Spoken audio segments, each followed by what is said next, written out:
환경에 관심이 많은 미래 세대가 늘면서 이 세대를 뜻하는 MZ와 환경을 뜻하는 에코를 합쳐서 MZ코 세대라는 신조어까지 나왔는데요. 하지만 학생들에 대한 환경 교육은 여전히 부족한 상황입니다.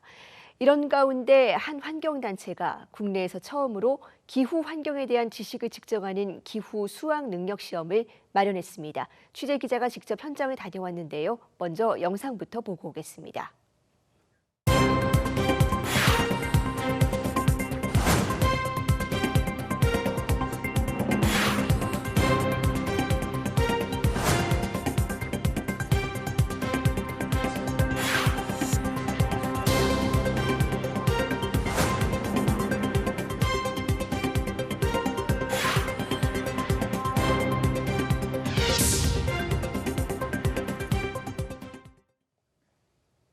네, 기후 수능을 직접 치러본 취재 기자와 조금 더 자세한 이야기 나눠보겠습니다.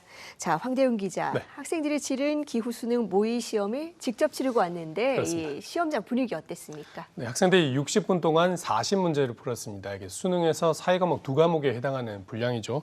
이 문제지도 보니까 수능 문제지 형식하고 좀 비슷하게 만들었고요. 수험표도 받고 학생들이 자리로 가면 그 자리에 수험 번호까지 이렇게 붙어 있었습니다. 시험장과 상당히 희스탄한 분위기였고요. 시험 시작하기 전에 10분 전에 예비령, 5분 전에 준비령 올리는 것까지 준비를 했더라고요. 그래서 학생들도 굉장히 진지한 분위기로 시험에 임했고 큰 강당에서 한 80여 명이 함께 시험을 친다는 것만 빼면 수능 시험장과 상당히 흡사한 분위기였다 이렇게 볼 수 있겠습니다. 문제를 보면은 종 다양성, 생태계의 다양성 이렇게 환경 교과서의 단원별 주요 개념들을 묻는 문제들이 출제가 됐고요. 물새들의 서식지인 습지를 보호하기 위한 람사르 협약이나 올해 11월에 부산에서 열리는 플라스틱 오염 방지를 위한 정부 간 협상위원회 최종 회의 같은 최신 시사 상식도 알아야 풀 수 있는 문제들이 많았습니다. 주관식도 2문제 있었는데요. 탄소 중립이나 아리백 같은 비교적 최근 지식을 묻는 문항들이었습니다. 이게 단순히 지식만을 묻는 게 아니라요. 수능 문제처럼 지문을 통해서 개념을 유추하고 시사상식과 연계해서 복합적인 사고를 해야 되는 상당히 어려운 문제들이 많다 보니까 학생들도 상당히 풀기 힘들었다는 반응이었습니다. 저도 한 10문제 정도는 답을 확신할 수가 없었는데요. 네. 채점해 보니까 73점이 나왔습니다. 예. 절대평가니까 3등급이죠. 공부를 좀 해야겠다는 생각이 들었고요. 네. 수험생들 평균 점수는 63점, 최고점을 받은 학생은 92점이었습니다. 네, 이 화면으로만 봐도 상당히 엄숙하고 진지한 분위기가 느껴집니다. 그렇습니다. 네. 이런 시험이 국내에서 치러지는 건 처음인데 학생들 많이 왔습니까? 네, 이게 시험을 주관한 환경재단 어린이 환경센터에서 원래는 100명을 모집하려고 했었습니다. 근데 신청한 인원은 200명이 넘었거든요. 2배 네. 이상의 인원이 몰린 거고요. 그만큼 학생들 관심이 높았는데 시험 당일에는 이 결시생들이 19명 정도 나와서 81명이 시험을 치렀습니다. 학생들 이야기를 들어보니까요, 역시 평소에 기후 문제에 관심이 많은 학생들이었습니다. 환경 관련 단체 활동을 하는 학생들도 있었고요.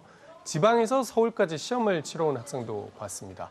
시험 시작 전까지 학생들은 이 태블릿 같은 자료를 보면서 시험 준비에 열중하는 모습이었고요. 어떤 학생은 30분 만에 문제를 다 풀어버리고 자는 학생도 봤고 OMR 카드를 여러 장 바꿔가면서 답안을 고치는 신중한 학생들도 보였습니다. 또 환경에 관심 많은 학생들답게 대부분 텀블러를 지참한 모습이 인상적이었습니다. 예, 그만큼 미래 세대들이 환경 문제에 관심이 높다는 증거겠죠. 사실 이 시험 앞두고 청소년들이 주축이 돼서 제기한 이 기후 위기 소송에서도 헌법 불합치 판결이 나왔습니다. 이건 탄소 배출 목표에 대한 것이었는데 교육에 대한 부분에도 시사한 점이 있을 것 같아요. 이 학생들 어떤 의견 갖고 있었습니까? 네, 이 학생들이 입을 모아서 한 목소리로 이야기하는 것이 공교육에서 받았던 환경교육은 미흡하다라는 것이었습니다. 지금은 선택 과목으로 되어 있는 환경 과목을 좀 필수 과목으로 지정해달라 이런 얘기들도 많았는데요. 학생들의 목소리를 직접 들어보시겠습니다. 앞으로 모든 학생들이 환경을 필수적으로 들어야 한다고 생각을 하고요. 심각성을 좀 더 알려주고 저희가 어떻게 대책을 마련할 수 있는지에 대해서 좀 더 구체적으로 방안을 제시해 주었으면 좋겠습니다.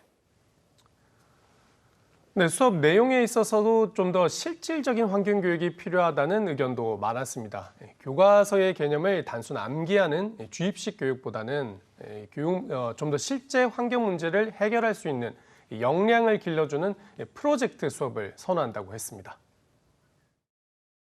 대형 마트에 가가지고 종이컵 양도 인터뷰해가지고 이산화탄소량이 얼마나 나오는지 다 계산을 했었거든요. 폐의약품 문제를 해결하기 위해서 폐플라스틱 자판기를 벤치마킹해서 폐의약품 자판기를 만들면 어떨까라는 생각에 수거 자판기를 만들었던 기억이 있습니다. 네, 이 시험지에 실제 수능처럼 필적 확인 문구가 써 있었는데요. 참는 것이 우리의 의무라면 아는 것은 우리의 권리이다. 환경운동가 레이첼 카슨의 책인 침묵의 보험에 나오는 내용인데 이 문구처럼 기후 위기 시대를 살아야 되는 학생들은 환경 교육을 제대로 받는 것이 자신들의 권리라고 생각하고 있었습니다. 네, 직접 수거 자판기까지 만들어 보일 정도로 학생들의 이 환경에 대한 관심이 높은 수준인데 지금 어른들이 이 눈높이를 제대로 따라가고 있나라는 생각도 드네요. 그렇다면 이 선진국은 환경 교육 어떻게 준비하고 있습니까? 네, 이게 우리는 지금 이 환경 과목이 선택 과목으로 돼 있다 보니까 필수가 아닙니다. 2022년 기준으로 전체 중고등학교의 15.5% 정도만 이 과목을 선택하고 있거든요. 그만큼 학생들이 교육을 받을 수 있는 기회가 적다는 뜻이고요. 이탈리아는 2019년부터 기후변화를 교육과정 필수 과목으로 채택한 최초의 국가로 알려져 있습니다. 학생들에게 매년 33시간의 기후변화 교육을 의무적으로 실시하고 있고요.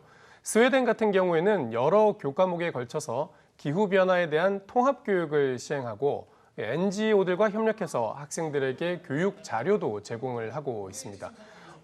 그 현장에서 만난 환경 교사들이 또 호주 교육 과정에 대해서도 상당히 높게 평가를 하더라고요. 우리 학생들은 좀 이 환경 교육에 대한 내용들을 좀 분절적으로 배우고 있는데 호주 같은 경우에는 그 의무교육 12년의 기간 동안 꼭 한 번 정도는 이 환경에 대한 교육들을 융합적으로 배우는 수업을 꼭 듣도록 의무화하고 있다는 것이었습니다. 또 이 환경 교사들은 이 기후 환경 교육이 모든 학생들에게 필요한 필수 교양이라고 강조하고 있는데요. 한번 들어보시죠.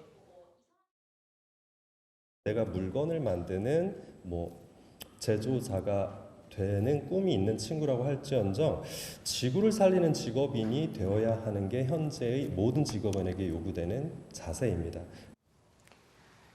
네, 아는 것이 권리다. 이 세계 여러 나라가 기후 위기를 포함한 환경 교육을 강조하고 있는 것도 이 때문일 텐데요. 우리 교육에도 시사하는 점이 많다는 생각이 듭니다. 황대훈 기자 잘 들었습니다. 네.